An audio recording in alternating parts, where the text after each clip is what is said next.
The Witch in the Wood by T.H. White. Chapter 15. The Queen of Lothian and Orkney was locked in her most secret chamber, doing the magic. Outside, the wolves of the wind howled round the tops of the pine trees, and a melancholy hooting of owls filled the darkness. Inside, all was warm and cozy, lit by corpse lights, Bengal lights, dead men's fingers, night lights, and so forth. In front of the blazing fire, which was of dry bones, a wax image of King Lot was slowly melting, transfixed with a number of pins. All the witch's lapdogs were lying about panting. These dogs, or familiars, were one of her most potent weapons. They were called oodlums, dovekins, sweetie peety, ucky ducky, and ickle pretty weddy, and ickle petty weddy. They were all male dogs in spite of their names, and the way Queen Morgause made use of them was as follows. She might have said, for instance, to King Lot, "Oh, Lot, get up at once and fetch me my knitting, will you?" Then, if her husband replied that she had better fetch her knitting herself, she would snatch up oodlums, or ickle pettyweddy, or whichever it was, embracing and almost suffocating the unfortunate creature with every sign of doting affection. She would coo reproachfully, "Darling oodlums, oo would fetch oor ickle wifey's knitting for her if she asked to, wouldn't oo?" When not engaging in using her familiars for such purposes of attrition, the Queen treated them with the utmost indifference, if not with cruelty. It did not matter much, however, as they were unpleasant creatures in any light, and they were generally making messes somewhere or being sick. The secret chamber smelled strongly of some overpowering scent like hyacinth, mingled with the smell of dirty stockings, sandalwood, banana oil, scented salts, greasy fur, lingerie, and the excrements of Sweetie Peety, who had just done it again in a corner, overcome by the heat.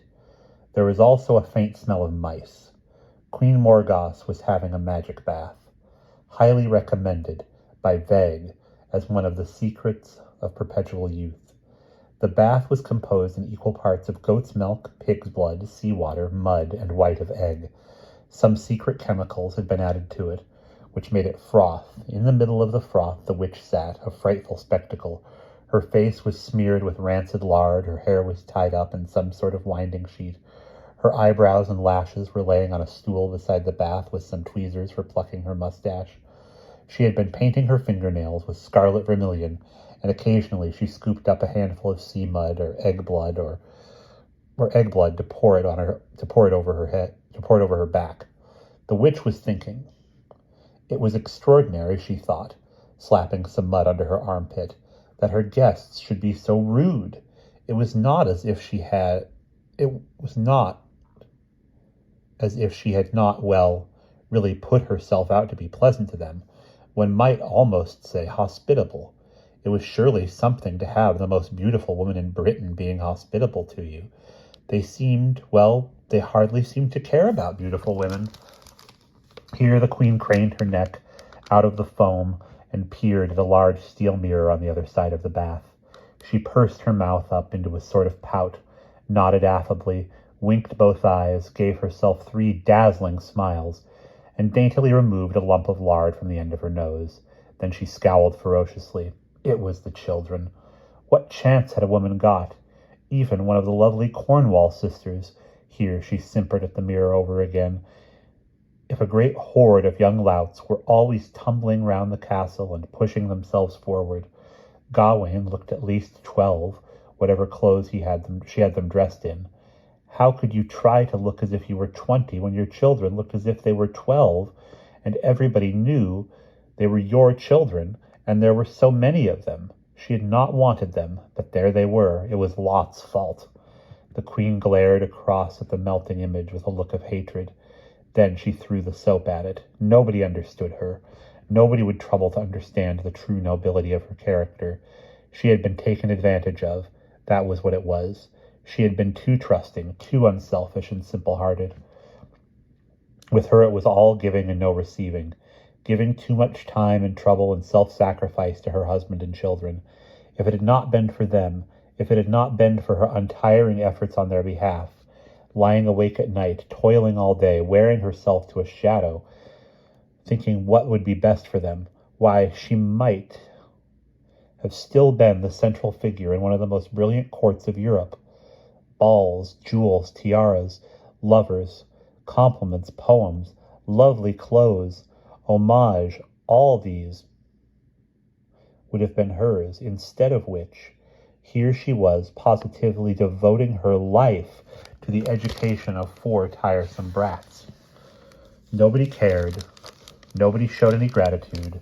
She might go on slaving away, pouring out her all, never thinking of herself, until she was an old and broken woman. No wonder if she got wrinkles. In their tower bedroom, the 4 boys were completely buried in straw and fur. They lay close together for warmth, with several dogs mixed up among them. They had erected a sort of tent over their heads, made out of a wolfskin. Gawain was telling a story. "Long ago," said Gawain, "before any of us were ever born or thought of, we had a beautiful grandmother called Igraine." "She is the Countess of Cornwall," said Agravain. "She is the Countess of Cornwall," assented Gawain, "and the King of England fell in love with her." "His name was Uther Pendragon," said Agravain. "Who is telling this story?" said Gareth angrily. "Do shut up." "King Uther Pendragon," continued Gawain, "sent for the Earl and Countess of Cornwall." "Grandad and Granny," said Gareth, "and he insisted on their coming to stay with him in the Tower of London. Then, when they were staying with him, he asked our Granny to come and live with him instead of with our Grandad. But the chaste and beautiful Countess of Cornwall—" "Granny," said Gareth. Gareth exclaimed, "Oh, for heaven's sake, do shut up!" There was a muffled argument, punctuated by some squeaks, barks, bumps, and complaining remarks. "The chaste and beautiful Countess of Cornwall," resumed Gawain, "spurned the advances of King Uther Pendragon and told our Grandad all about it. She said, 'I suppose that we were sent for so that I should be dishonoured. Wherefore, husband, I counsel you that we depart from hence suddenly, that we may ride all night to our own castle.' So they went out of the king's court in the middle of the night, at dead of night," Gareth corrected, "when everybody had gone to sleep, and there they saddled their prancing steeds by the light of a dark lantern, and they rode away into Cornwall as fast as they could go." "It was a terrible ride," said Gareth. "They killed the horses," said Agravain. "No, they didn't then," said Gareth. "Our Grandad and Granny would not have ridden horses so as to kill them." "Did they?" asked Gareth. "No, they didn't," said Gawain after considering, "but they nearly did." Then he went on with his story. When King Uther learned what had happened next morning, he was wonderly wroth. "Woodwroth," suggested Gawain. "Wonderly wroth," said Gawain. King Uther Pendragon was wonderly wroth. He said, "I will have that Earl of Cornwall's head in a pie dish by my haildome." So he sent Grandad a letter which bids him to stuff him and garnish him, for within 40 days he would fetch him out of the strongest castle that he had. "He had 2 castles," said Agravain loftily. "They were Castle Tintagel and the Castle Terrible." So the Earl of Cornwall put Granny in Tintagel, and he himself went into Terrible, and King Uther Pendragon came to lay them siege. "And there," said Gareth, unable to contain himself, "the king pight many pavilions, and there was a great war made on both parties, and much people slain." 1,000? suggested Gareth. 2,000 at least, said Agravain. "We Cornwalls would not slay less than 2,000. In fact, it was 1,000,000 probably. So when our Grandad and Granny were winning the sieges, and it looked as if King Uther would be utterly defeated, there came along a wicked magician called Merlin." "A nigromancer," said Gareth. "And this nigromancer, by means of his infernal arts, succeeded in getting the treacherous Uther inside our Granny's castle. Grandad immediately made a sortie out of Terrible, but he was slain in the battle." "Unfairly," said Agravain, "and the poor Countess of Cornwall, the chaste and beautiful Granny, was captured prisoner by the black-hearted King of the Dragon.